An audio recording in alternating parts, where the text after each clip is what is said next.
4x4 ha, 4x4. 4x4.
Ui da, chết luôn.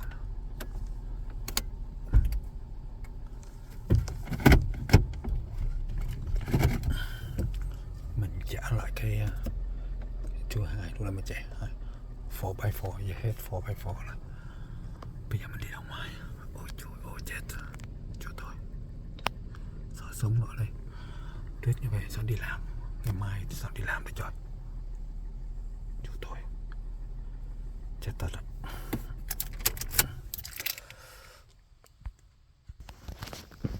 Dạ đây, mình về tới nhà ở đây. Oh my god. Jesús María José, convenido, si tú lo calas no, muy bien me molesto. Oh my god, goodness. Ôi lạy Chúa Giêsu, Jesús María José, convenido. Mình vừa mới vô trong nhà xong đây. Oh my god. Such a beautiful snow. Oh, it's a look like a miracle. Một cái phép lạ nào đó, một sự lạ. Oh my god, lạy Chúa Giêsu, xin Chúa thương xót chúng con. Ui giời, tàu mà chở đầy tuyết như thế này. Lạy Chúa, con xin Chúa thương xót chúng con. Oh my god, làm sao mai đi làm đây? Trời ơi, tàu là tàu sao chở đầy tuyết rồi. Không thể bằng số luôn. Ô lạy Chúa Giêsu, ai nói thích tuyết đâu. Đây là không còn cái gì hết, không mình che không nổi luôn anh. Oh my God, Chúa tôi, lạy Chúa Giêsu xin tha tội cho chúng con. Xin kêu chúng con khỏi xa hơn, xin đưa hết thảy các linh hồn lên thiên đàng. Đó là những lòng của lực lòng Chúa thương xót hơn. Ui, trời ơi, chết không, lạy Chúa tôi.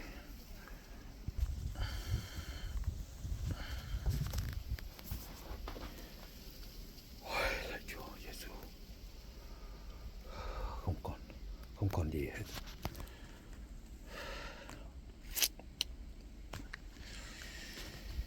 Giêsu Maria, Jose, con mẹ xin cứu các lần. Làm sao mai mà đi làm, vợ mình về cho xong đây, lạy Chúa tôi. Chúa tôi xin thương xót chúng con, lạy Chúa Giêsu Maria, Jose, con mẹ yêu. Ôi Chúa ơi, trời ơi, như vậy mà mai họ bắt mình đi làm nó sẽ chết luôn. Phải bỏ cho không bỏ sợ. Đây nè, ở bên kia mấy đứa đang chơi bóng rổ nó chứ. Ôi trời ơi là trời.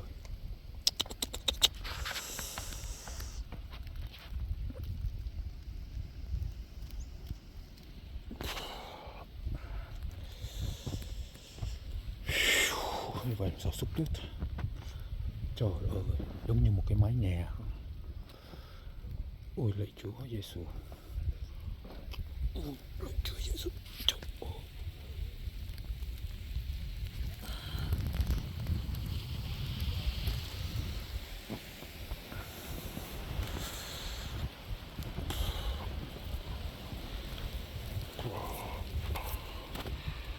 Không còn thấy một cái gì hết rồi. Bạn số cũng không thấy luôn.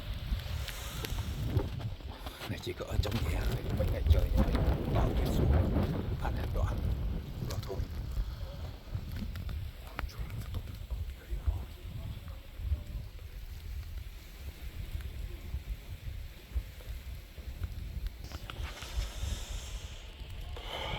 4x4.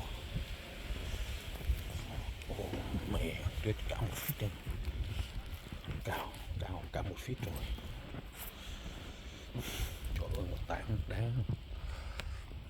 đá như vậy nè, thấy chúa thôi, chết.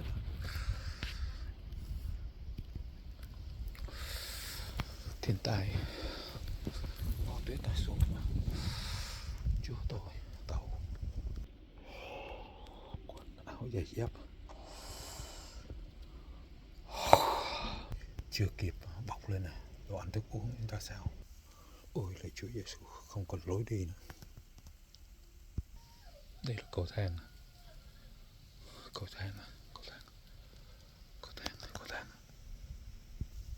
Trời ơi, tuyết rất là tuyết, để chút rồi.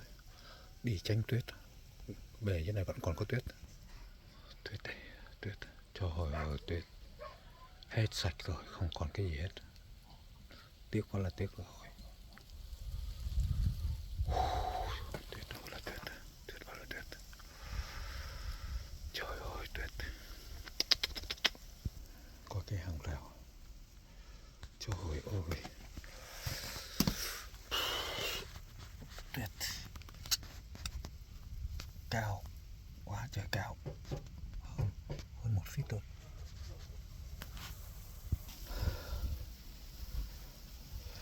Thôi.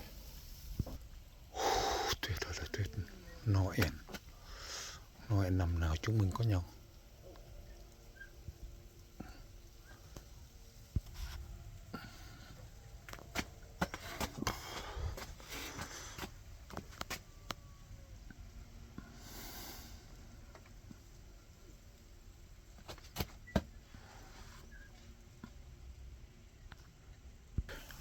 Chúa Giêsu. Cây rau lang của mình nó mọc trên cái dây này, hết sạch rồi. Hết sạch rồi Chúa ơi. Hết sạch rồi, trời ơi. Trời. Cái chuối nó xanh. Chuối nó xanh.